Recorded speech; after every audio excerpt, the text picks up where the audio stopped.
Welcome to Distortion Analysis, where each episode we discuss various topics, music news, bands on tour, and share album reviews all focused on heavy metal. Here are your hosts, Sean McKnight and William Rizzo. And we're back for episode 6 of Distortion Analysis. This episode is brought to you by this gigantic fucking cyst. Oh my God, you got a giant zit on your head. Look at it. Look at that. That's gross. Revel in its glory. Oh my God, it is a glorious zit. You don't know how bad it's actually pronounced like that. It juts out of your head. I'm glad you noticed that, because what happened was if I stand a certain way in the bathroom and I angle my head against the light, you can see the shadow that it casts on the wall. And it kind of looks like Mount Fuji a little bit. Pretty rad, man. It's a pretty cool tribute to Mount Fuji on your head there. Yeah. Oh, hell yeah. You don't know how badly I want to grab an X-Acto knife and just go. I think you should let it go and see how big it gets. Ooh. And then we could do like a pimple popper episode where you kind of pop it and then like shoots into the camera. How fucking metal would that be? That and some home surgery, and we got it on lock. What did you think of that album, William? Pow!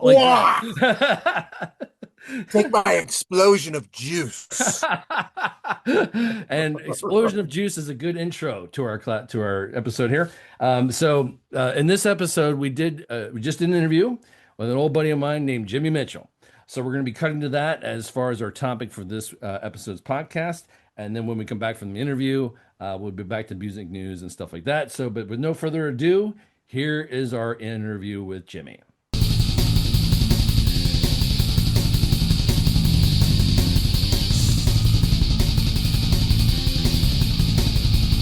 So, welcome to Distortion Analysis. Our very first guest, is a good buddy of mine from back in my Relapse Nuclear Blast days. Jimi Mitchell has joined us. Yep, and he is our first guest here, so we're very proud to have him on as our first guest. And so Jimi and I, a little bit of history here. We know each other from when I used to work for Relapse and Nuclear Blast Records. And Jimi, do you miss your days at WMUL? Yeah, actually, those were fun. It was fun to do radio back then when metal was considered dead, and here I was waving the flag, like crazy, going, it's not fucking dead, assholes. And this was at Marshall University in West Virginia? Yeah, Huntington, West Virginia. Right. Okay. So yeah. All right. So So I remember those days, and yeah, it was like crazy because like college stations were all over metal, and it was sort of underground at that point because, like you said, it kind of like grunge was taking over and all that kind of stuff. So when did you stop doing? When did you leave the station? Like when were you done there? 1998. 98. Okay. Yeah, I remember that spring 1998. I finally, I went up to the station manager and said, "Listen, I've got to go work full time. I've got a baby on the way." Okay, right on. Oh, that's when your son was coming. Okay, gotcha. Yeah, he was on the way. Have you done any radio since then? Have you done anything with radio? I did a little bit. I went back to MUL for like 2 months in 2002. Okay. Just for fun. Just for fun. Just to see if I liked it still. Did you like it still or no? Not so much. I was like, I did it, and I was like, this just isn't the same. It didn't feel the same. It didn't feel right. And I was going through a lot of shit in my own life at the time. And so I just said, I did a few, and I went to Dr. Bailey and said, "Hey man, get somebody else to do this." Right on. Well, if you know. But I like radio too. It is fun, but I do kind of get that. William, did you want to kick in with a question here?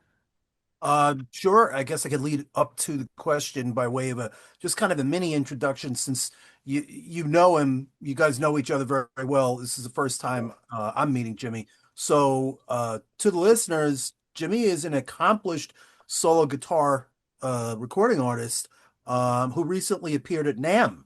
Yeah. Talk about that. Yeah. Who has I don't want to steal your questions, but no, not at all. You're good. Videos. Go for it. That they're pretty badass, man. Were you demoing equipment, or was it just to promote your music? It was a combination of all the things. It was, demoing equipment, playing my own music, which is brand new that I haven't even released yet. Oh, cool. Yeah, because 2 companies brought me out there. Ibanez Guitars and DC Custom Guitars brought me out there to be a part of it. and it was fucking awesome. I mean, I went out there with zero expectation. The only expectation I kind of had was I wanted to play well. That was it. I wanted to play well, and I wanted to meet people. I wanted to make more contacts, more business contacts, and do what I got to do to get some endorsements and shit. Right. That was really it. So I went out there and kind of didn't really know what was going to happen, and it ended up being far better than I anticipated, especially the first day I played, because there was a point when it was my turn to get up and play. And I remember the last minute I changed some of the songs because Matt's like, "Hey man, what songs are you going to play?" I go, "What do you think I should play?" He goes, "Well, Zach over here really wants to hear you do power metal." I'm like, "Oh, okay, so I'll play Live to Fight Another Day," which is a coming that's very, very Stradivarius, Gamma Ray, Halloween. I Mm. mean, it's my nod to them. It's my tribute to those three bands. Because I remember when I wrote it, I was like, God, this sounds like Stradivarius. Like, and when I sent it to Matt, he was even like, dude, this sounds like the track that didn't make it onto Visions or Destiny. And I was like, cool. So I did that one first. But the next one I did is a new one called The Devil on Your Shoulder. And Yeah. that's much more, it's much thrashier. Actually, there's a video clip of me playing it on YouTube, and there's one on Instagram. I think there might even still be one on Facebook. But when I did that song, the crazy thing is, at one point I'm playing, and I happened to go up like this and look, and to my left is Ola England from The Haunted. What? Oh, And wow. over to my right is Carl from Nile. Oh, Watching. wow. Carl And Sanders? I'm like, this is fucking crazy. This is weird. It's like I'm just rocking out and going through the motions. And as soon as I stopped, Carl from Nile beelined it over and was like, dude, it was fucking great. I'm like, dude, you're Carl from Nile. He's like, yeah. And we hit it off real good right then and there. And I was like, Yeah. dude, we can So do something. cool. He's a super nice guy. Yeah, Yeah. I saw him. I don't know, just been like at least a dozen years ago. And then after the show, he came around through the photo pit, and I was right up against the gate. So I'm Yeah. like, Carl, can you tell me what strings you use? What string gauges do you use? Because I don't know. I just like that he was so perfectly intonated.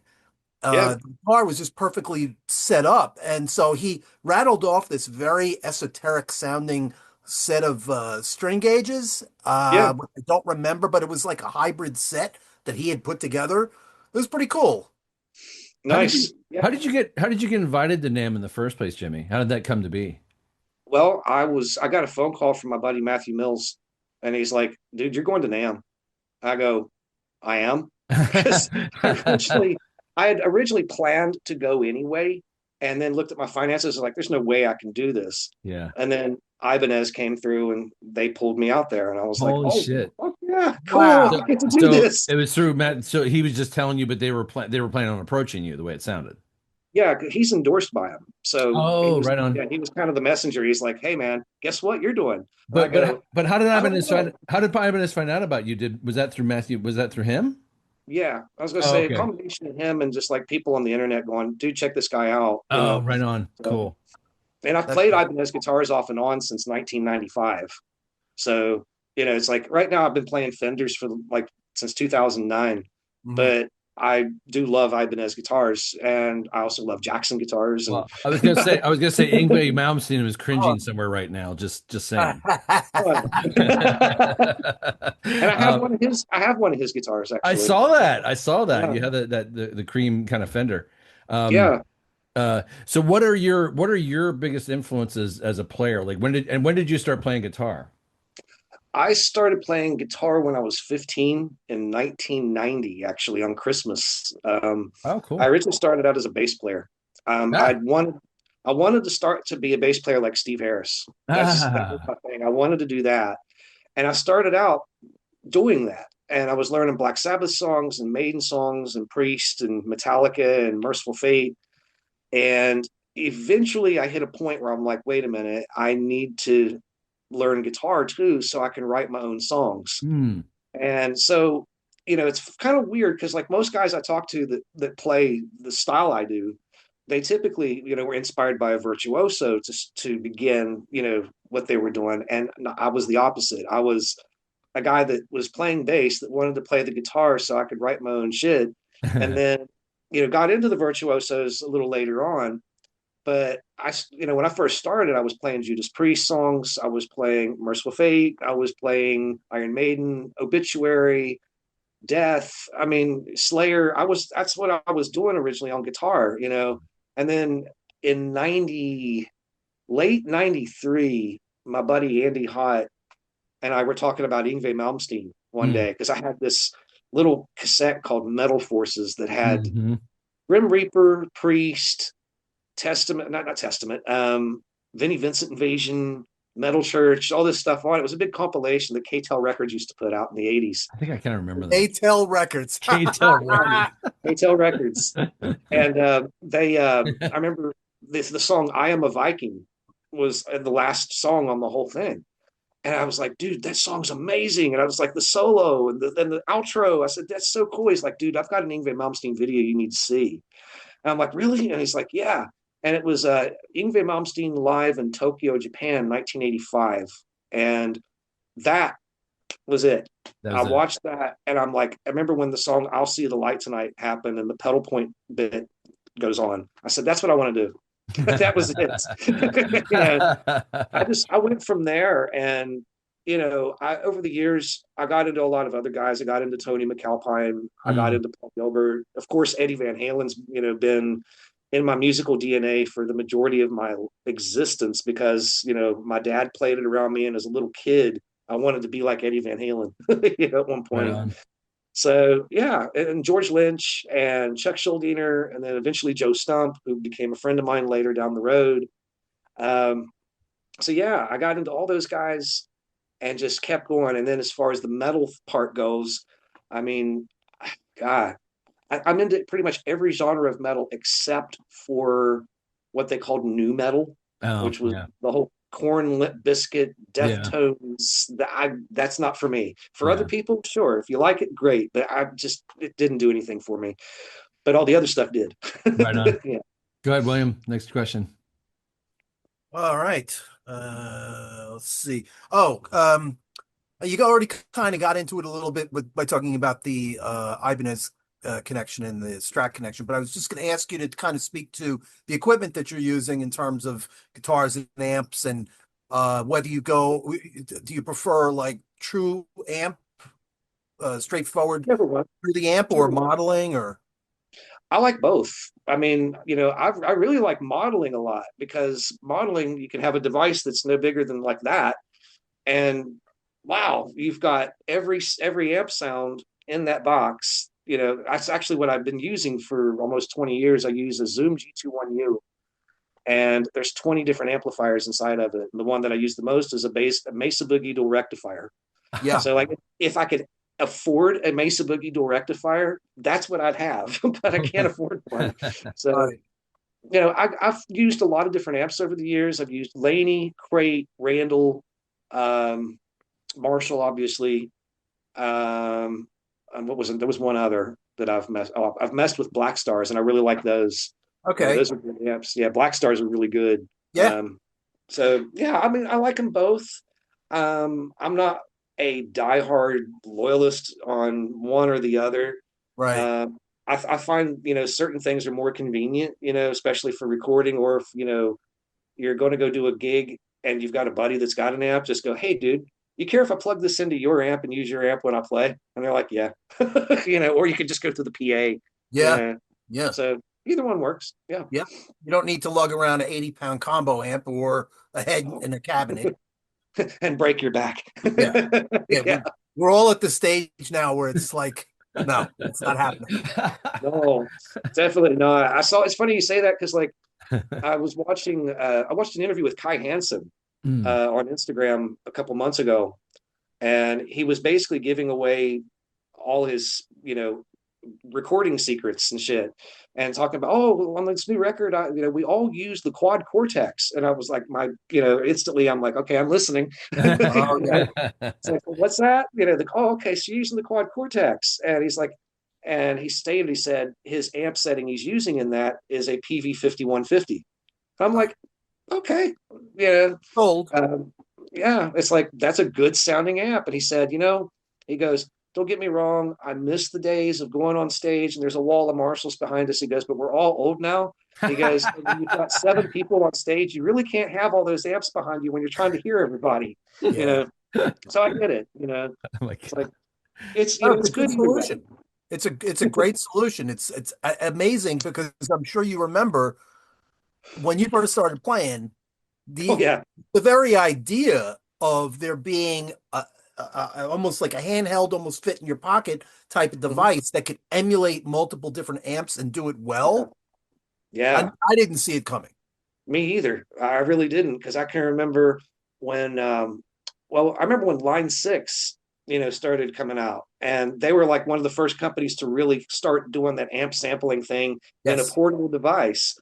And I was like, that sounds amazing, but people would always dog it. It's like, Yeah. oh, you're not a real player unless you've got Right. this, you know, Marshall JCM 800 here with this, you know, vintage 412 cabinet. And it's like, who cares? You know, it sounds good. Sounds good. You know, That's right. that's Yep. basically it. Like I like something Ingve always used to say was, you know, play with your ears. If it sounds good, and it's good. You Yeah. know, and I'm like, okay, that's Yep. pretty good advice. You know. It is. It's a good way to avoid all of the I call them like tone snobs, people who are just Yeah. like, oh, not. And you mentioned the 800, the JCM 800 people. They're the worst. Those dudes, because they think that the 800 circuit is and oh, it's got to be the non-master volume 800, the 2203, or whatever the model number is, and it's like, come on, man. There's so many different variants of Yep. each model that sound amazing, and it's just you hear what you want to hear. Exactly. That's true. Actually, I pointed a similar thing out to my buddy Matt when we went to the Guitar Center on Sunset Boulevard while we were out there. Um, I go, Matt, go, look, check it out, man. I was like, look, you got the JCM 800 here, and you got the classic Mesa Boogie right there. And Yeah. he goes, okay. I said, here, I'll explain it better. And I go, Ride the Lightning, Master of Puppets. Oh, He right. goes, oh, okay, I got you. That's the difference. You know, I said Yeah. that amp is what they used on Puppets, and that's the amp that, you know, that's the model that they used on Ride the Lightning. I said the only Well difference played. is there was a tube screamer. That Mm. was it. You Oh, know, I that's said, right. Yeah. yeah. So that was the sound, you know, and it's like, it's so cool because like nowadays you can, with all these, you know, these quad cortexes and nano cortexes and everything they've got, and the helixes and Yep. whatnot, you can literally, if you've got a pedal, you got an amp, there's a setting in those to where you can just plug in and it copies everything. And then you can have your sound right there. You can even do it with effect pedals. You can do it Oh, with a wow. wah, a delay, a flange, whatever you got. You know, it'll Incredible. copy it. Yeah, that's nice. It's convenient. It's especially convenient when you're recording in a place like I am, because I record all my music in this room. And you know, this is a 2-bedroom townhouse apartment. Oh, wow. And so like I just put headphones on and plug in. And in my Yep. head, I hear everything like I'm on a stage. Yep. My neighbors don't hear shit. You know? Right So on.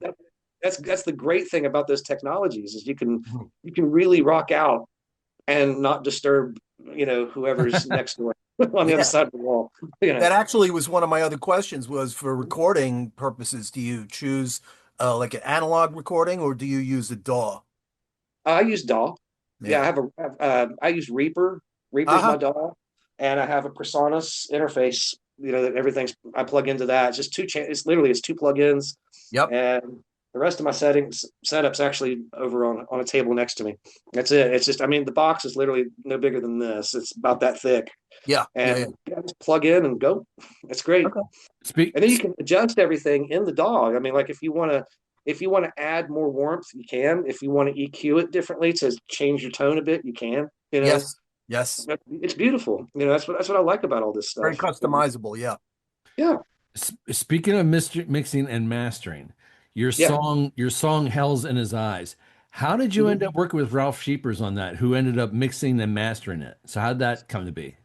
Ralph and I have been friends for about 15 years. Did you meet him what during the when he's from Primal Fear? Or like how did you guys? Yeah, Okay. yeah. Like we actually got in touch with each other back in the MySpace days. Oh, wow. And then when Facebook happened, we got, you know, we re-added each other, and I used to send him demos. I used to just be like, "Hey, dude, I love your voice. You know, No way. what we're gonna Wow. have to do, we're would I have to do to work with you one day? And he told me what what he normally charges, his rate and all. And then the more we talked, we just became friends and we just hit it off. And the singer that's on that song, Nick Seymour, is one of Ralph's students, actually. Oh, is that right? Yeah. Yeah, wow. It's one of his students. I remember one day I got a phone call from Ralph. He's like, "Hey, Jimmy," he's like, I've got a student of mine I think you would really click with." And I'm like, "Okay, cool. Tell me all about him." And he's like, "His name's Nick." He's like, "He's a really good guy. He's got a great range. He's easygoing. He's friendly. He's a good human being." And I'm like, "Okay, cool." So, I got hooked up through him. And, when me and Nick did it, I remember I was telling Ralph about it, and Nick, come to find out, Nick was also telling Ralph about it. And Ralph messaged me and he goes, "Hey, Jim," he goes, "send me the stems of everything." He goes, I want to hear this." So I did. I sent him a mix, just an instrumental mix of the music that I did. And then I sent him all the vocals separately.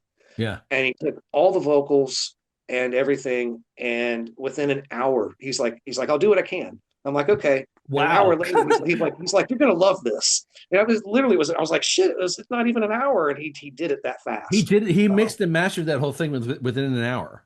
Yeah, because I'd already had all the guitars, bass, and drum and everything mixed. Okay. I just sent him the track of that. Well, how much did he change? Like when you got it back, was there like a big profound difference like with what he did with it? Yeah. Yeah. I still haven't found out how he re-EQ'd the actual track that had all the guitars and stuff in it, but he made it sound bigger. No way. Wow. Bigger. Nice. I was like, "Holy fuck, this sounds like Primal Fear." And the vocals, man, he did such a great job, like just mixing the vocals. And he took certain lines and like, okay, for one, there's a scream in there right after the solo. There's this big scream that Nick does. And then about 5 seconds into the scream, there's an additional scream that's about 3 pitches higher. Oh. And what he did was, originally it was one big harmony. And he's like, "No, wait a minute." And he took it and he just dragged it over. And it was like, and then, Oh, no way. Get out. Yeah, that's cool. That sounds great. That's crazy cool. Creative. Yeah. Yeah. And so that was it. That's the one song I've got where me and Ralph both mixed the song. I mixed all the guitars and everything. Cool. He mixed all the vocals and put it all in one, and he mastered it. And I was like, "This is amazing." I was like, "Thanks so much." And he's like, "No problem." Cool, man. Yeah. How did you end up working with Joe Stump? Oh, Joe and I go back a ways. I got into him in '96, and then fast forward to around 2009.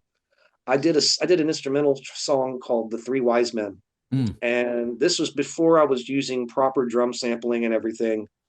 I used to just use a drum machine, and drum loops that sounded like shit. They really did. But I was trying to just make music was all I was trying to do with what budget I had.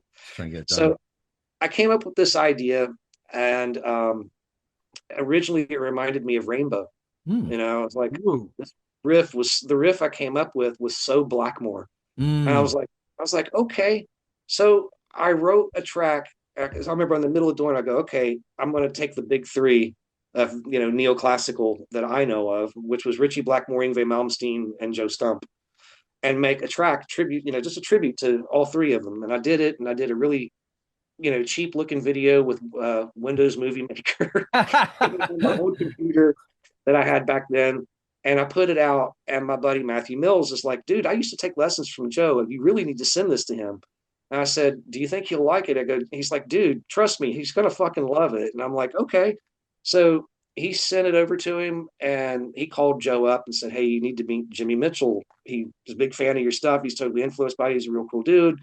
And, that was it. We became friends from that. Oh, wow. Cool. And ever since then, we have either done shows together, guitar clinics, or he's soloed on my albums. I haven't soloed on any of his, not yet, but we hit it off real well. And it's like, he's one of the few dudes that's like in the metal world that, is one of my top 5 guitar heroes that I can genuinely say, yeah, I became friends with the guy. And that's so cool. It's really fucking cool, So yeah, the new single that I'm going to drop on the 13th of March is my tribute to Joe directly. Oh, cool, cool, Yeah. cool, cool. Yeah, I called him up. It was about this time last year. I remember I called him up, and because I wrote the track, and I was like, hey, I called him. Hey, Joe, I said, I've got a track I wrote completely in the vein of the way you write. I said, I did as a tribute. I said, would you like to solo? He's like, yeah, sure. Ah. And he goes, just tell me where you want me to be. I said, okay. So I had all the spots marked and sent it to him. And a couple of days later, he's like, you're really going to love this. Oh, dude, that's so cool. Right on. Yeah. William, And I made a point to just really go at it when I did that one. that's so cool, man. William, Awesome. you got another question? Yeah, what I would say, what advice do you have for new guitarists, people that are just starting to learn the craft and sit down and practice steadily? What kind of advice would you give them in today's, I don't know, the environment that we're in music wise is not the same environment that we started in. Yeah. The thing I would tell them is follow your heart. You know, what you love doing, do it.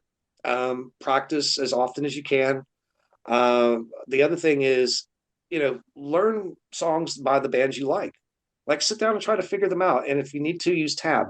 Also, when you're having trouble, you know, learning a certain part, maybe get the tab, have someone show you how to read it, and then take a click track, you know, just get a metronome and, you know, get the part down. Even if you got to start it slow, just start it, you know, just get the notes, get the progression the way it's meant to be, practice it to a click till you get it up to tempo, and then just keep going. You know, that's it. Just stay true to yourself, and don't let people tell you how you should play just because well, like Sean would be able to, you know, definitely, you know, comment on this one. When I started playing lead guitar, you know, metal was declared dead. And people were looking at me going, why are you wasting your time with that stuff? Why are you trying to play a bazillion fucking notes? Why are you doing all that flashy 80s shit? Wow. You know, it's not about that anymore. You know, you should just do drop D and you should like shoegaze and be boring. It's like, yeah, it's like, it wasn't for me, you know? So like, yeah, I would tell any guitar player, you know, play from your heart, play from your gut. And no matter what's popular, just play, enjoy it, keep going, you know?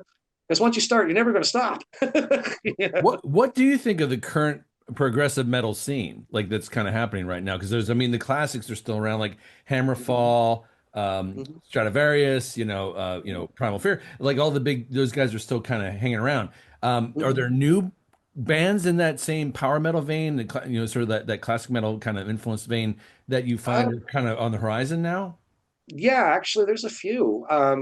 Over in England, there's this great young band called Tailgunner Oh, who I've heard of popped them. up on Yeah. my radar. Yeah, I Yeah, they saw them. popped up Yeah. on my radar like 2 or 3 years ago. And I was just like, holy shit, this is great. These are young dudes wearing black spandex leathery pants, high top tennis shoes, bullet belts, studded wristbands. The lead singer can hit it high. The music is totally a throwback to the, you know, new wave of British heavy metal, a lot of Priest, Maiden, Saxon. Yeah. That's in there. The Speed's in there. The Halloween's in there. You know, from the German power metal. You got all that going, and then you've got bands like Enforcer from Sweden who have technically been around for about 15, 20 years, but they're still going. You got Evil Invaders out of Belgium. You've got, in here in America, you've got Wings of Steel who have popped up in the last 2 years. I ran into those guys actually at NAMM, and that was great because I was like, dude, I'm really excited to meet you guys. I said, I fucking love your shit. You know, they're like, really? And I'm like, yeah. I said, you know, it feels good to know I'm not the only American playing real heavy metal, you know. Of course, they laughed too. Well, we would appreciate that, man. I said, how old are you guys? And they told me how young they were. And I was like, I figured. I said, you know, dude, if you ever need a second guitar player, please message me. I'll be glad to join. You know, so it's great stuff. So yeah, there's them, and then oh man, that whole scene. It's they call it the new wave of traditional heavy metal. New And wave of traditional heavy metal. Oh, yeah, that's what it's called, the new wave of traditional heavy metal, which is technically about a 15-year-old scene. But yeah, Wow. you So much know, for being new. Yeah. yeah, but here's the thing: there's more and more bands that keep popping up. You know, Right. and there's a lot of them. I mean, some are better than others. In the power metal thing, I've noticed that like as far as power metal goes, there aren't a whole lot of new ones, but one newer one that is really good is Majestica. Okay. They're from Sweden. They're from Sweden.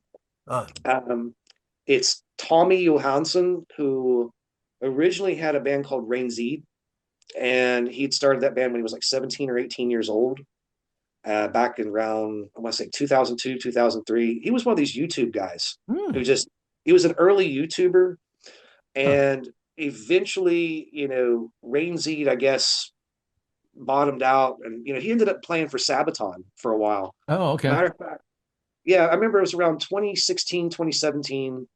There was an announcement that Sabaton, one of their lead guitar players had left the band, and they were going to, start auditioning players. So I sent an audition, and they wrote me back and said, "Hey, we've already got a guy, but we really appreciate, you doing this, Oh, and right. never stop." And I was really happy to see it was Tommy that got it. So I wrote Tommy, because Tommy and I have followed each other also from the MySpace days. And I said, "Dude, congrats, man. I'm really glad you got it." I said, "I actually auditioned too." I sent an audition, and he's like, "Oh, cool." Right So on. yeah, it worked out. But Majestica, great, great stuff. I mean, if you love Hammerfall, you love Stradivarius, early Sonata Arctica, Halloween, it's all there. Very You cool. know, and the spirit of that late '90s power metal is really there, like big time. I'm like, this is awesome, right on. because I've noticed Japan has a lot of bands too. You Really? know, Yeah, I saw some of that. I saw there were some Japan Japan has a bands there big metal too. scene. Yeah. Yeah. yeah, Japan's got the whole lady metal thing, is what they call it. I was Lady like, metal. yeah, they call it lady metal. Huh. Uh, there's a fuckload of bands. There's Love Bites, who are the number one band as far as I'm concerned. There's Huh. Hagani. There's a band called Aldius. There's a band called oh fuck, what was it? Um, oh shit, what is it? It's more of the new metal thing, Hmm. but it's better than any of those bands. Uh, Nemophilia, Oh, yeah, okay. was the yeah. There's Nemophilia. I mean, it's quite a list. There's a band called Hazaki. Actually, Wow. my friend Mato, who used to be one of the lead guitar players in Hagani, she left the band a few years ago, but she just recently joined Hazaki. Hazaki is instrumental neoclassical power metal-y stuff. It's if you like Wow. Rhapsody, Cool. if you like Stradivarius, if you like Dragon Force, imagine instrumental that. That's Wow. it. Very Yeah, cool. it's very intense. It's great. Before I forget to ask you, Yeah. w- why did you do this and did you send it to them? And what I'm inquiring about is the Star Wars tribute to John Oh Williams. yeah. Yeah, Oh what inspired that other than just, obviously Star Wars, hello. But I mean, yeah. what inspired that for you to form that? And did you send that to him The, to check out? the Star Wars track, I did that just because, number one, I love Star Wars, and I've always thought, man, it'd be really cool if somebody did a tribute to Star Wars and John Williams and did different bits, other than just the Force theme. Because like I've seen plenty where people just play the Force theme. Right. Yeah, yeah, yeah. You see plenty of that, but Yeah. I was like, I want to pick some other ones, and so I did my own take on it and just put it on the internet, and it went boom for a little bit. That was great. It's a great track. Did you happen to Thanks. send it to John Williams to get him to hear it? No, I never did, but I know that some people had talked about doing it. You should. I've done a few covers that I have yet to release. Dude, you That should send it off to them. I mean, he might like that. That'd be cool. So I'm just saying, if you got a I'll be response. honest with you, I need to remix it, because Oh, that's one okay. thing I've learned is that, like, okay, I'll be honest with you. When I mixed that one, I didn't pan any of the guitars. Oh, they're all straight Yeah, I didn't. centered. Yeah, it's all, everything was centered Oh, all the way wow. through. Okay. And I need to go back and I need to widen the Yeah, yeah, yeah, range yeah. a Gotcha. lot. I Yeah, gotcha. Yeah, yeah, he'll appreciate that more for sure. A better mix. yeah. Yeah, for It's like sure. it's a cool tune. It It's a just great tune. needs the oomph. I've thought Yeah. about that. That I've got another track that's actually called "Servant of Darkness." I've only got half the vocals on it.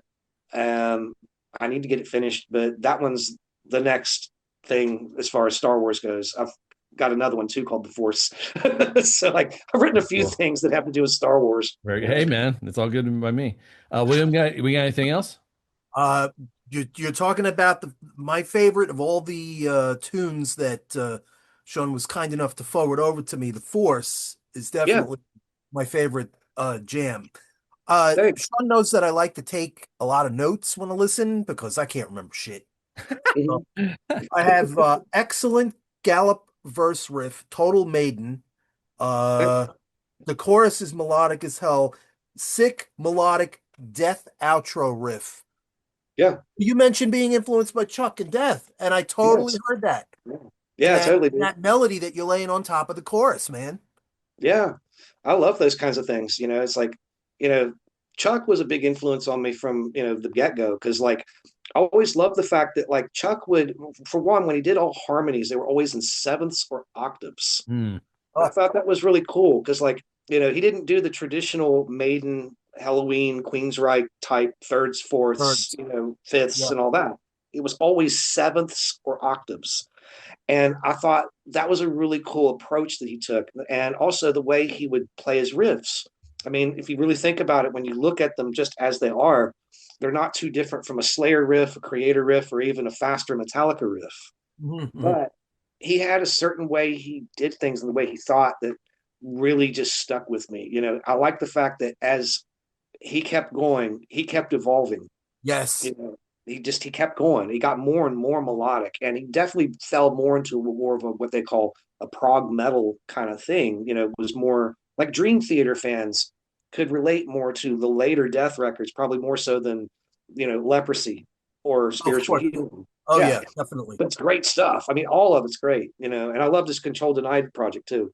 That was Just going good. to ask about that. Yeah. Yeah, it was really Where good. Him and Tim Amar. do you have anything else, William? Nope. Where can people find your work, Jimmy? And we're gonna put up links and stuff here in the show too. But where can people find your stuff? Right now, you can find one YouTube. The other, if you want to like buy the stuff or just stream it, you can do that on bandcamp.com, just under the name Jimi Mitchell. And then also, let me see here. I've got some of my older stuff on Spotify, and eventually I may have to take that unfortunate plunge and do some of those songs on Spotify just to get more listens. Hmm. Uh, Um, I'll be honest, I am not a fan of the way Spotify treats artists. Me yeah. neither. Yeah. Yeah, I'm not a fan of that at all. I Yeah. don't think it's right that they take everybody's money. But yeah, jimmymitchell.bandcamp.com is the Bandcamp site. I had to go back and look. And we'll send people to your YouTube channel and stuff too. So Yeah. um so let me see. There was one last thing I wanted to say. Where people can find. Oh yeah. Are you is there any plans for you to tour? Like with Joe Uh, Stump or like with any of the to oh, get good on the guitar question. Yeah. tour thing or anything? yeah, actually, a bunch of us have actually, ever since NAMM, we've all been calling each other and going, all right, it's 2026. We've got to do gigs. So now we're all trying to figure out where and when. So that's all in the planning. Is just, who's going to play with who. Because I'm going to be doing, well, Dean Cassioni and I are going to be doing some stuff together. So we definitely want to do some gigs. Me and Joe are, going to eventually do them. Me and Matt Mills are going to do them. I just reached out to another friend of mine. She goes by Sacred Victoria. Hmm. She lives down in Nashville. Wicked shred guitar player, just really cool. So yeah, I mean, right now everything's in the planning. No, Cool. nothing's been set in stone yet, but when it is, I'm definitely gonna, let the communities out there know. Well, Yeah. you gotta come out to Portland, Oregon, man. There are tons of venues out here for you. Awesome, dude. Portland loves Yeah, metal, I so there's definitely want some to do that. there's some good metal venues out here, man. So just saying, just let me know and Cool. I'll connect. I'll point you in the right direction. Cool, man. And I'm hoping, some of these endorsements can come through so I can also do clinics because I love Oh, doing cool. clinics. Clinics are basically a show in a guitar shop. Right. you know, like you're just hanging out in the guitar store with some people that like guitar stuff, and you're like, "Hey, I'm going to play this song." Yeah. Afterwards, if you got questions, feel free to ask. I'll Right tell you on. what I'm doing. It's like, It's like, getting paid to hang out and jam. yeah, it's like I love watching all those old videos, like Paul Gilbert. There's Mm. Oh, one video from like 1987 or 88 that he has. It's just, Racer X days. Actually, it ah, was Racer Oh X yeah. going into Mr. Big. There's this one clip. If I find it, I'll have to send it to you. Yeah. Where people are asking him, "Hey man, what did you do to get better and do this and do that?" And he goes, "I did this one thing where he goes, I made a point to memorize every spot where F is." And what he does is he goes, here, I'll show you the lick. And he goes, you do it from top to bottom. And he goes, like that when he does it. I'm like, what the fuck? And his hand the whole time just goes, oh, like that. And it's like, and like, he goes, here it is slow. F, F, F, F, F. Like that. I'm like, what the hell? I showed my son that, and he's like, what? Because my son plays too. It's like cool. My son's a guitar player as well. He doesn't do the exact same thing I do. He's more into like the modern proggy stuff that's out there, and a lot of the hardcore that's out there. Like he loves Periphery and Coheed and Cambria and stuff like that. So he does a lot of that kind of thing on guitar. Right. He's really good at it. Fan? Oh yeah, he loves that. And another thing too is his thumb. He was over here one day, like anytime he comes over, he's like, Dad, where's your guitar? Like, he does that all the time. He's like, hey, Dad, where's your guitar? And I'm like, he has a great sense of humor, but he grabs my guitar and immediately the first thing that he's tuning it, immediately. I'm like, all right. And he sits there and he starts playing all these pieces. Like he did one where he took his thumb and wrapped it over the neck and still had enough room with these to create the rest of the chords. And then while he's doing it, he's doing all these tapping things and creating this really complex melody that was beautiful. I'm like, holy shit. It's like somewhere on my phone, I've got video of him doing that stuff. And it's just crazy to watch. I'm like, where'd you figure that out? I never did. Really took the ball and ran with it. Yeah. Oh yeah. Yeah. He definitely went his own path and I'm proud of him for it because the student has become the teacher. Yeah. He does really well, with that. And he records, from time to time. I'm like, come on, man, do some more. I want to hear it, get some stuff out. He's like, in time, Well, there's the future of metal right there. So. Oh yeah. That's one thing that's good about metal is that it won't go away. It doesn't go away. Nope. The older you get, it's a generational thing. It's like, we get into it and then our kids get into it and then your grandkids get into it, and it's like, it just keeps going. And I love that. 100%. It's a great thing to be part of. I wanted to share one last thing because you were talking about Gilbert. One of the observations I had listening to all your stuff, it said, sounds like something Mike Varney would have put out on Shrapnel Records. Oh, cool. I hope you take that as a compliment. Yeah, absolutely, man. I love all that old Good stuff. Description. It's great. I will tell you this. Do you remember Leviathan Records? David Chastain? Yep. When I did my very first demo LP in 2004 into 05, at the end of in the middle of 05 is when I finally did my own releasing it thing where I went to Kinko's and did a bunch of, Xeroxed a bunch of album covers and clipped them out and went to big and small lots and bought trays upon trays of CD jewel cases and put it all together and sold them, and went to shows and threw them out at people and shit. I sent that to Metal Blade, Nuclear Blast, Century Media, Shrapnel, and Leviathan. And lo and behold, David Chastain wrote me back. He's like, dude, my record company doesn't exist anymore, but I would have signed you. And I was like, damn it. Oh man. It's like, damn it. Yeah, but I know it sucks, but it's a nice validation. Yeah, it was. So. I mean, for that, especially for that time, because that was 05. So it's been 21 years ago. And I was like, well, it's good to know that that guy thought that I was good enough. Yeah, for sure. For sure. Nuclear Blast thought I was good enough too. They said, you're really good. We like what you're doing, but we want to hear more from you in the future. So please don't hesitate to send something to us in the future. And somewhere in my collection of shit, I've still got the actual letter. And I never heard back from anybody else. Yeah, but that's really cool though, man. You take that and well, hey, thanks for joining us, Jimmy. We'll wrap it up there. We'll put all your information in here, and and hopefully people will find you through the show. Thanks, dude. I appreciate the support, man. And it was good to talk to you again. You too, brother.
So We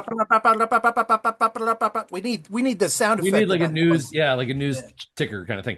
So in music news this week or this episode, I saw that the Melvins and Napalm Death are joining forces to collaborate on an album called Savage Imperial Death March, coming out on April 10th on Ipecac Recordings, which is Mike Patton's label from Faith No More and Mr. Bungle. But yeah, I thought that was crazy to hear that I know they toured together and played together before, but I mean that they're doing like something like this big collaboration, I think is really interesting. They have. They've always been like fans of each other, so it's Yeah. nice to see them be able to come together and do this. I watched the video for that song. Oh, you did?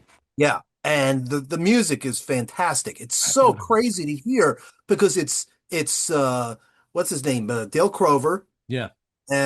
Buzz, is that King his Buzzo. name? Yeah, King Buzzo. King Buzzo, and then Shane and Barney from Yeah. Napalm. So it's weird to hear like that in specific combination of instrumentation. So it's like a super group between the two of them. It's not all the Yeah. members, it's just like those members that come together. Yeah, and And one of the people commenting was like, it eerily sounds like a Melvinized Napalm Death or a napalmed out Melvins. Who's singing? Is it Buzzo or is it Barney or both? On the one song I heard, it was Barney. Barney. Is he doing growly or clean vocals or both or what's he doing?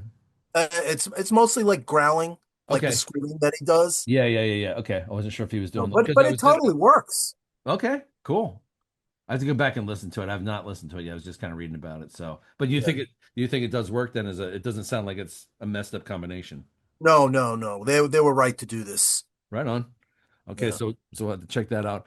I also saw Loudness have announced a tour for their 45th anniversary this coming summer. That's That's crazy. incredible. Isn't that Yeah. crazy? I mean, to be around since 80, 81 Right?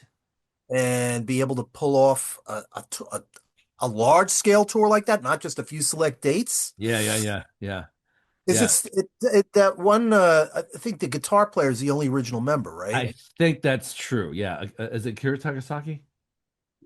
Is that his name? I forget. I I don't forget. remember the name. Yeah, I forget his name. Hang on, let me look that up because I want to get that name right. Loudness guitarist. Yeah, it's yeah. When I heard that, I was like, I couldn't believe that they were doing. I was really surprised that they were doing that. But then just to see them, yeah, Kira Tagasaki.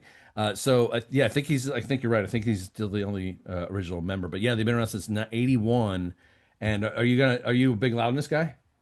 I'm not actually. I've Okay. kind of watched them from a distance, which it doesn't make sense because if I had been exposed to that stuff back when I was into thrash and power metal and stuff like that, I would have been a fan. But I don't know. There was just so much music around. It was Yeah, I know. hard to get into I everything. I got into them in the beginning when they first came out, but then they kind of drifted. I sort of drifted away from them. So it was kind of like what you said. There was just so much volume of music; it's hard to keep up with everything. And then Yeah. and they're from Well, Japan plus and they stuff, have so like it's like so. what they have What's like that? 26 or 27 records that they've made. I think it was something like that. Yeah, like it's That once you go past like 10 records, you're a prolific artist. pretty much. Yeah, You know? I'd say so. Yeah. Um, Now, interestingly, Ellefson, originally, of course, of Megadeth fame, is now playing bass in Metal Church, and for their new Yep. album, and they, of course, they have this new video for Brainwash Game, which I saw, and I thought it was like kind of classic Metal Churchy, but it was kind of interesting to see Ellefson playing with them. Yes. Oh, yeah. So, what It did you think sounds of great. that? It sounded great. Another band that I never got into that, like I got into like Testament and Forbidden and stuff like that. I mean that like Metal Church would have been like right up there. Yeah, same here. So I'm glad that he kind of landed on his feet Yeah, because I don't understand. I don't know, like the whole Megadeth thing. Just like we talked about that in a previous episode. I'm so over the Dave versus Dave crap. It's yeah, nice to see him being able to like spread his wings with a different group of people, yeah. I agree with that. and Uh, they're totally locked in. Yeah, I think so. Yeah, he seemed like he fit. Like it didn't seem weird. It was interesting to see him in the video because he kind of stands out because it's him. You know what I Yes, mean? But not in a way that I thought felt weird. He seemed like he belonged with the band. So totally. it seemed like it worked out. So, but it was just Well, interesting to see him in there because it feels like he's almost like cheating on Megadeth in a way. You know what I mean? Yeah. You know what I mean? Even though he's obviously not in the band anymore, but and it doesn't sound like that's ever going to happen again because of that rift between the two of them. But you know, with whatever happened, but yeah. So, but yeah, I thought it was cool, and I thought the song was good. Yes. So Yeah. As far as modern metal goes, I mean, you can't do uh much better than that. yeah. So look for Brainwash Game by Metal Church with Dave Ellefson. I also saw that Nevermore has kind of regrouped now and has signed with my old label, Nuclear Blast, which is also now they have another branch called Raining Phoenix Music, which is kind of another branch of Nuclear Blast, I think. I think So I've they heard, they have a yeah. new singer now, new label. There's a little bit of controversy because again, you know, replacing Waldane, kind of a big deal, right? So Okay. like, how do you replace him? So it's one of those things where there was a lot of like, no, they're gonna be able to pull this off, but I don't know. It seems like they are. I mean, they're getting ready to do a tour, and they're releasing new albums and stuff like that. Yeah. So I mean, I think Well, they're making a comeback. we we talked about the replacement of essential members in bands before. Yeah, And I kind of think we kind of came to the general consensus that not everybody can be replaced, right. obviously. So it's a gamble. Hmm. Some bands have pulled it off, and I would put, them in with that crowd. Yeah. Well, I think that's also partially what happened with Queensryche, because when Jeff Tate left the band, it was like, well, how do you replace Jeff Tate? But then they did, and he's Yeah. great. And this new singer, and well, he's not new anymore, but the singer that's in Right. there now, he nailed. Like a friend of mine that was a big Queensryche fan went to see them right after the new singer joined, and I was like, how'd it go? And he's like, I didn't even notice a difference. He goes, it was just like, Wow. I mean, I mean, obviously there's a difference, but he fit the shoes of Tate, which is like Yeah. those are pretty big shoes to Huge fill. shoes. Yeah. Yeah. So, but they pulled it off, and they seem to be doing okay without Jeff Tate. So there you have Yep. it. Yeah. We said the same thing about Alice in Chains, Yep. right? Yep. Absolutely. We said the same thing about how AC/DC pulled themselves back together for Yep. Back in Black. So, Yeah. Some bands make it work. So I guess it looks like Nevermore's on that path too. Did you have anything else in music news? um, yeah, something weird that I came across. Apparently, Phil Anselmo, there was some kind of a rumor going I around that saw he was this. Yeah. sick and he had some kind of cancer. And Yeah. then he came out, he was like, "Don't listen to that crap. That's just a bunch of rumors made up by what I guess I AI or guess something. AI. Yeah. AI generated fucking rumors. How fucking wrong is that? I know, right? To It's slander scary. someone who, I mean, first of all, you don't fuck with Phil. Phil's off Yeah. limits. I mean, unless you have like a death wish, but it I don't know. I like we've talked about the encroachment of technology. We've talked about in previous episodes like AI and music, AI as authors of music, but to have this AI, it's not even bots doing it. It's like what they call it, an AI swarm or something, Yeah, yeah, yeah, yeah. where I mean, it's basically able to use learning models that are plugged into it to help it figure out how to adapt to changing circumstances and come up with this content Yeah. that's just complete fabrication. Bullshit. Yeah. Yeah. I saw all the comments of people freaking out that he was sick and Yeah, all these things. And then I saw that video that you're talking about where he came out. I think I saw it on Instagram because I follow him on there. And he's like, okay, I want to address this. This is bullshit. I'm not sick. yeah, You can see I'm perfectly fine. I'm working on the new Down album. We're mixing that. So I mean, right. so he went through this whole thing about what he's up to, and I'm like, he looks perfectly fine. Like, where the hell did this even come from? But he was like, it was AI. So I was like, Jesus Christ, man. So now we got to deal with that, where I we have know. like false rumors of that shit coming out, and then and he looked exhausted. He looked like he had been like answering comments and stuff for like, are you serious? He has to deal with this bullshit. So it's like it's got to be frustrating for somebody like that when they're dealing with those kind of rumors. Yeah, yeah. Well, I don't know what we can even do about it. Yeah, I don't know. We'll have to see how the Hopefully, future. there's just a collective realization from everyone that's just like, I'm gonna not believe anything I read on the internet until I see it on Yeah, multiple spots and yeah, the some normal form of verification. validation. Yeah. Yeah, All right. Okay, so Phil Anselmo is fine.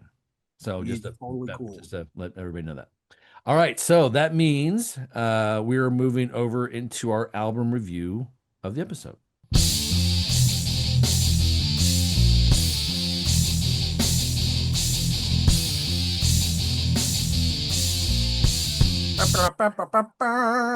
And this was my pick this week. I went with Hammerfall, Legacy of Kings from 1998, which is Wow. actually an album I promoted for Nuclear Blast when I was working there. And I also helped Okay. coordinate the tour that they did with Death. So it was Death and Hammerfall that year. I helped coordinate that tour. So this was kind of like, and I wanted to do Hammerfall this time because of Jimi, because our Uh, interview with him, he's such a oh, big sure. power Yeah. metal guy. And, I thought this was an appropriate album for that. I So figured that was intentional. Yeah. that was intentional. Yeah. So what's the lowdown? What do you think?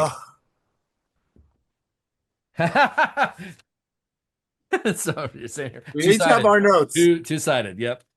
Uh, I read a tidbit about them that their first album debuted at number 38 on the German music charts when it came out. The debut album, and apparently that had never happened before. Oh, I didn't know that.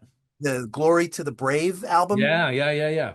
So apparently, like right out of the gate, it did real fucking well.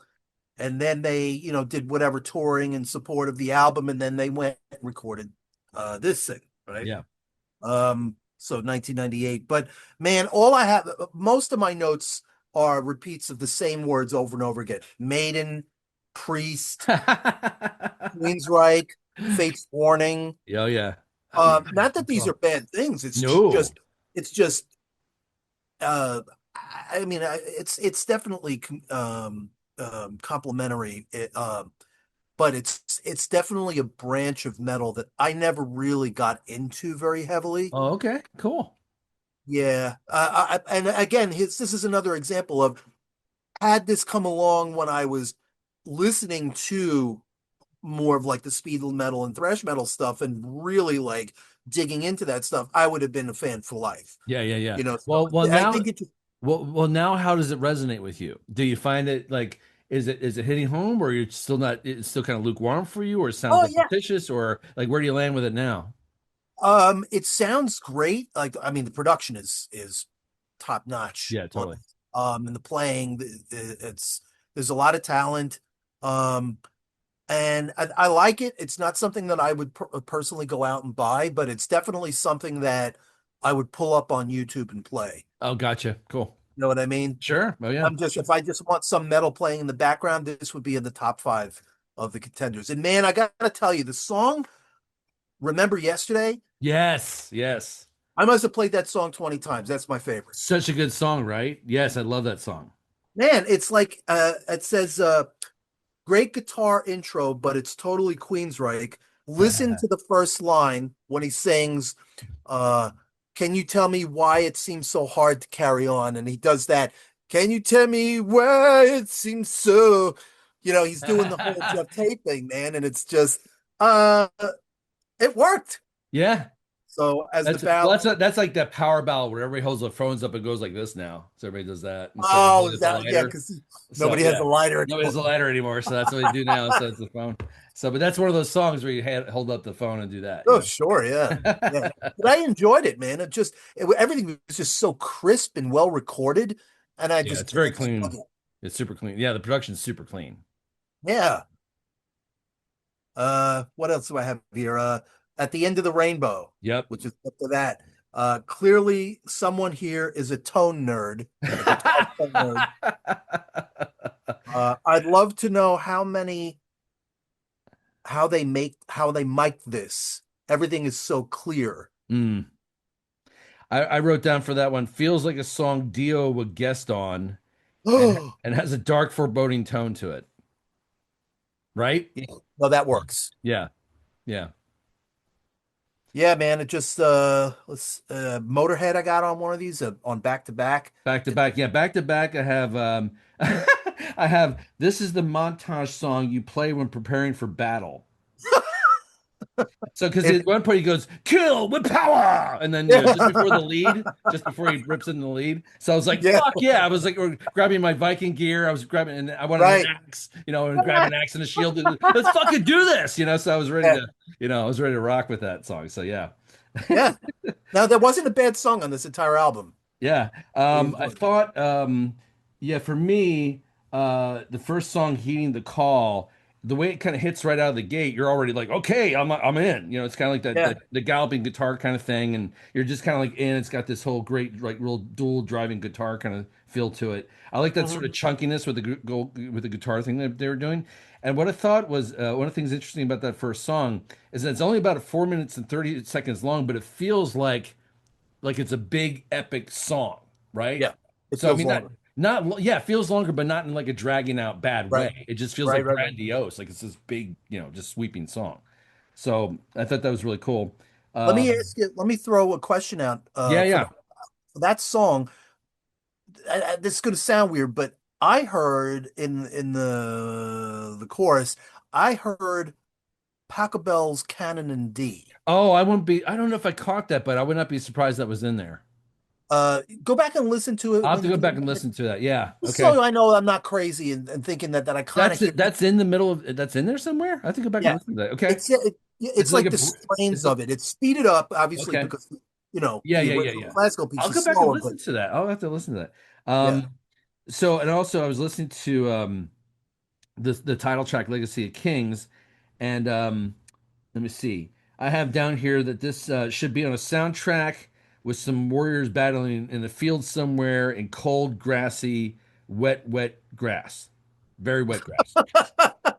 Okay, well, So it's just what I was picturing when I heard that get one. the hose out.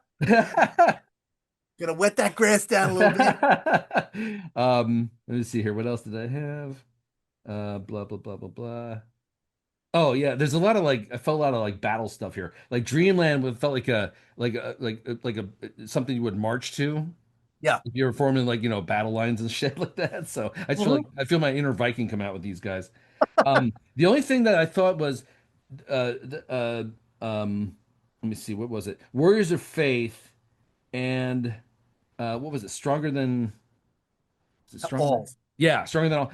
Those songs I thought those were the only two that I kind of felt they sounded sort of like they didn't really need to be on the album. They kind of felt repetitious to me in a way. Like it was just kind of like filler songs. Now I'm not judging them. I'm just kind of felt they kind of felt that way. Every other song really kind of had some sort of pronounced thing to it, where those two kind of felt like, meh, they didn't need to necessarily be on here. Not in a bad way, but they just kind of felt like songs that, like sort of Right. very repetitious to me. They weren't as But strong as the other tunes. yeah, and then but the way it ends though, with Fallen One was amazing. That's the one with the great piano intro. His vocals just kind of soar on that in the beginning, and then it goes into this powerful arrangement that I thought was just beautifully written. Yeah. So, There's a strong way to close the oh, record. oh, I thought that was an amazing way to close. Yeah. So, but that's what I mean. That like you get past those two other songs, which feel kind of boilerplate, and then you get back to that, you're like, holy shit, there's that kind of grandiose Yeah. thing that that they delivered on the other song. So, I got that vibe a little bit of the last 2 to 3 songs. What I got out of it was I really, I guess how I coped with that was I just focused on the guitar tone, and I kept hearing Richie Faulkner from Priest. Yeah. Yep. His current up is just bananas Oh, I in love his terms of stuff. how Yeah, he good it sounds sounds. amazing. Yeah, he sounds And amazing. yeah, and that's what the guitar tracks sound like on those songs. I'm like, man, this is like listening to Richie play. Right on. I can hear that. Yeah, I told you. Yeah, I wrote down Judas Priest and I mentioned a couple things to that, they definitely hit those marks a bit with the Yeah. guitar stuff, especially. Yeah, for sure. Yep. Okay. Anything else on Hammerfall Legacy of Kings? I didn't know they were from Sweden. Yeah. Yep. Swedish band. Yep. Very interesting. Yeah. All right. That wraps us up there. And now we are on to the mystery band.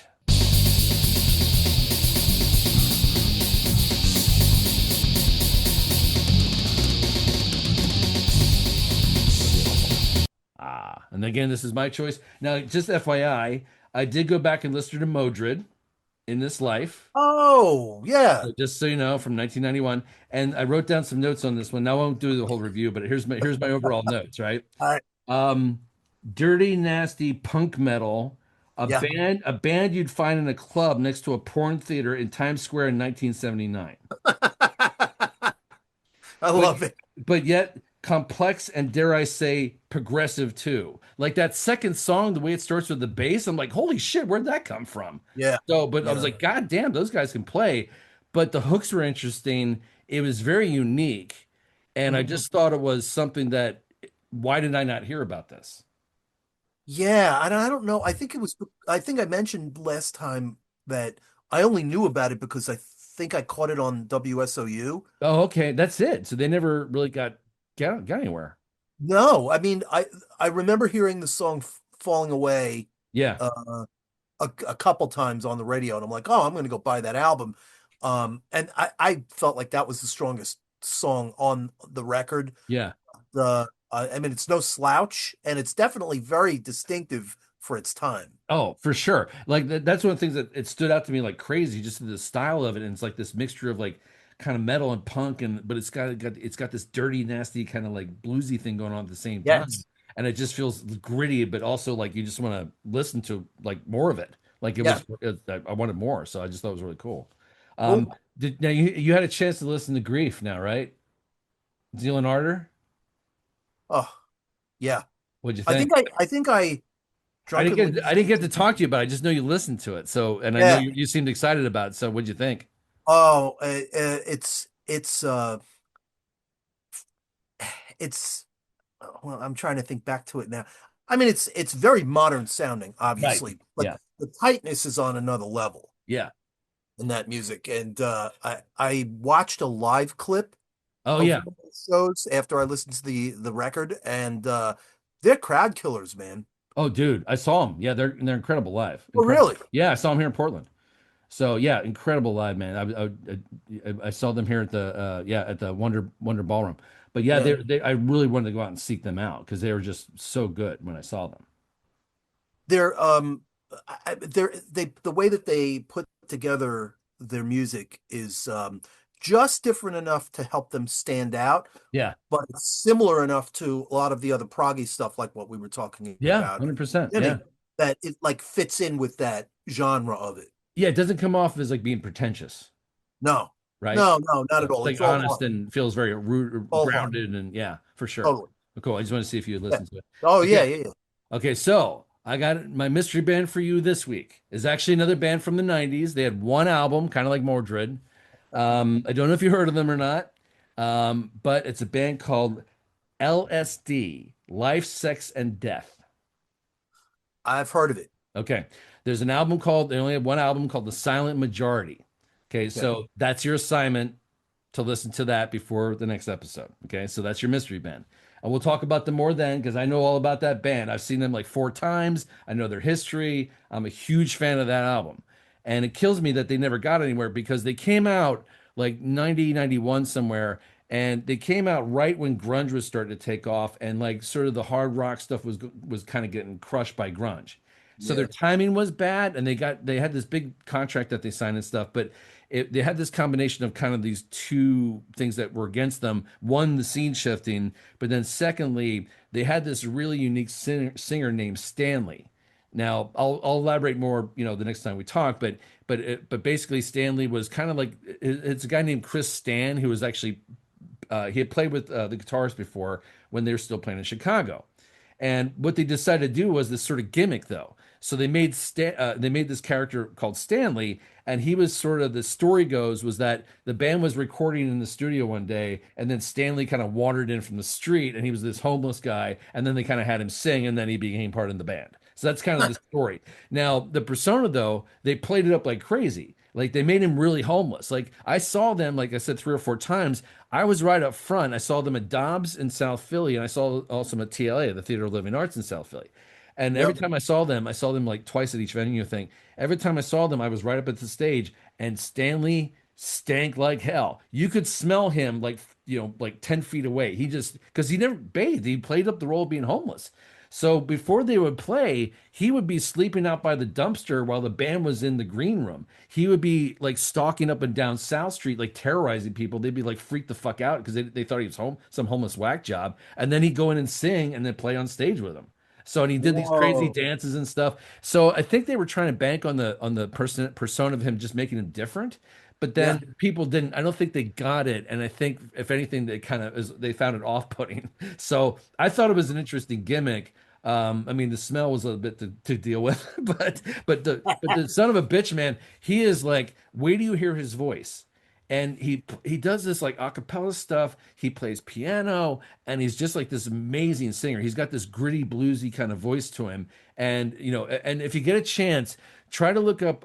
They have a video called Tank. You can also there's another video called Schools for Fools. You can find both on YouTube. So if you look them up and just watch the videos, you'll be like, oh, that's the guy that Sean was talking about in Stanley. So look up Life, Sex, and Death. And again, the album is called The Silent Majority. Okay. Okay. Got it down. That's crazy that he kind of hammed it up for the camera, so to speak, but Yeah. but kind of living But he the really lived it. Yeah. He was like, it wasn't, nobody ever caught him faking it. Like they never caught him like out of character. He was always, no matter what, he was Stanley. Yeah. So, and I saw him like, I was watching behind the scenes, the whole thing, and he was always in character. So, but yeah, people were freaked out by him. So I think it's well, they're really good musicians and the songs are catchy and you're going to appreciate some of the lyrics, especially for two of the songs I think you'll find interesting will be Big Black Bush and also fucking shit ass. I think you're going to find both of those songs very compelling. so All right. you'll know why when you hear them. So I'm already hooked. Yeah, fucking shit ass and Big Black Bush. Two of the hits. I know I've heard that name before. Well, you probably did when back in the 90s because they swung through Philly like 3 or 4 times, like I said. So you may have been in the scene around that time when they were kind of floating around, touring. So that might have been why you heard of them. So because they were like kind of like Mordred where they never really got anywhere. They just didn't get any traction. And I think again the Stanley thing and then just the timing. But unfortunately, yeah, they just never got anywhere. So and what year was this now? It's like 90, 91, somewhere in there. Oh, early. Yeah, early. Yep. So yeah, right when grunge was taking off, that's when they hit. But then could have been that I came across them via Headbangers Ball. That's entirely possible because they were playing Tank on there a bit. So I don't think they're playing Schools for Fools, but they were playing Tank a bit. So that might have been where you saw them. Okay. All right. So there we go.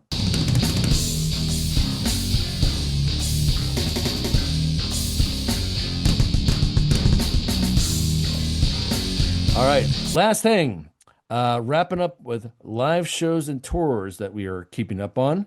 I saw that Amon Amarth and Dethklok are teaming up for a tour in 2026 called the Amonklok Conquest. Do you know how many people are going to go to those shows? They're going to be sold out shows, man. Big time. Because Amon Amarth is like one of the most popular. Oh, they're huge. Yeah. They're huge. Death metal-ish type of bands. So yeah, and I mean, Dethklok gets a lot of respect too, especially because of the tie-in with what is it? Metalocalypse. Yeah. With the cartoon. Yeah. Yep. Yeah, I've watched every episode of that like twice. So yeah, I'm a huge fan of that show. Nice. Yeah. Nice. Have you watched it? No, I've seen clips. I've seen a couple clips. Dude, you gotta watch that show. Yeah, I know. You know how many people told me that? You are gonna love that show so goddamn much. You have to start watching it. It's I think you can catch it on HBO. Just watch it from the first episode on back. You will get hooked on it immediately. You will want to watch every episode. I'm telling you. One for the music because the music's awesome, but then secondly, it's hysterical. And it's so metal. It's so metal. You will love like the themes in it. Oh my god, it's hysterical. Yeah, I got to give it a chance. You have to give it a chance. Yeah, it's really funny. It's really funny. Okay. Yeah, definitely worth the definitely worth the watch. Yeah, but you're right. That's gonna be huge. Amon Amarth alone, that's because of them. But then Dethklok on top of it, that's gonna be a killer tour. So yep, the Amonklok Conquest. I also saw Kreator is on tour with Carcass and Cold Steel in May. That's an interesting bill, right? Have a Carcass with Kreator. I mean, they kind of both come from the same parents, right? Yeah, that's a good description. But that would be kind of. Sometimes I appreciate shows where the bands are like different, as opposed to like just a slew of 5 grindcore bands in a row. By the third one, I'm like, I'm going home. Yeah, that's how. There's a Bleed From Within is coming through, but they're playing with like 2 or 3 other bands. And I really just want to see them. So I think I'm going to get a ticket, but like not go until like 9:00. So, you know what I mean? So, cause I'm old and I don't want to sit there through all these, through all the bands. I give a shit about. So, but cause I'm like you too. I was like, I don't need to see that one. And nothing against the bands. There's nothing wrong with the bands. I'm just like, I only have so much time during the day. You know what I'm saying? Yep. So, We are all limited in valuable lifetime. And I also just got my ticket for another show in May by Oransi Pazuzu, the sort of like their technical industrial black metal from Iceland. Okay. Yeah, Where have I seen that name? Did we discuss it? we talked about them a little bit. Yeah. So, but I'm gonna go. I have tickets for them in May, and you're going to see Hold on. Sun Sun in in April April. Okay, so cool. and Triumph is in May Oh, that's right. Where's Triumph playing? at over in Camden at Oh, the that's right, at the big thing, center thing, whatever it is. Yeah, yeah.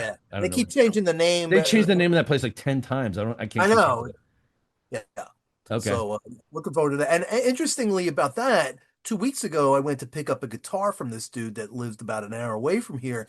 And we were just starting to talk about music. And he goes, uh, I I would love to see, I'm a huge Triumph fan because he was talking about his influences. And I'm Yeah. like, you are really? I said, do you know that I could count on one hand all the people that I met in my life that like Triumph? Oh, I love Triumph. Not many. Yeah. Not Yeah. many. I know So it's a surprisingly small list considering how amazing that band is. I'm telling you, so he's like, I know they're going to be playing soon. I'd like to get a ticket. And I said, I already got one, man. Right You on. should get if you get a ticket, maybe we'll run into each other there and Yeah, yeah. rock out. But Cool. yeah, All right, you got anything else? Any other tour news? uh, I not tour news, but the Dead Kennedys are playing what's left of them. The minus Yeah. Jello, Yeah. right? They're playing some kind of That park punk punk. rock in the park, punk in the Yeah. park thing. Yeah, I saw something about that, but then they recently decided to not play that. No, they're going to play it, but they're not going. They're going to disassociate themselves from Oh, it. that's right. They're gonna play that one gig, but then jump out after that. Yeah, because Okay. they're like, look, people already bought tickets, and then we're Right. not trying to do that.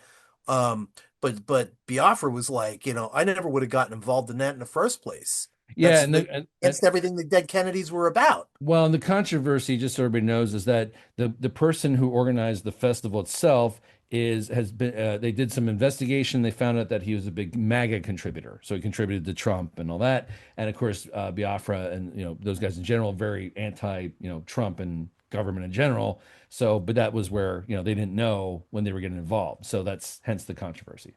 Yep. Yep. Okay. Yep. So look for that. But yeah, if you did get tickets for that, just know that they're going to honor that first show. But then after that, they're going to bail after that. All right. Anything else? I believe that is it. I believe that's it too. Okay, that was it for this episode. Thanks again for joining us, and we'll be back for episode 7, soon.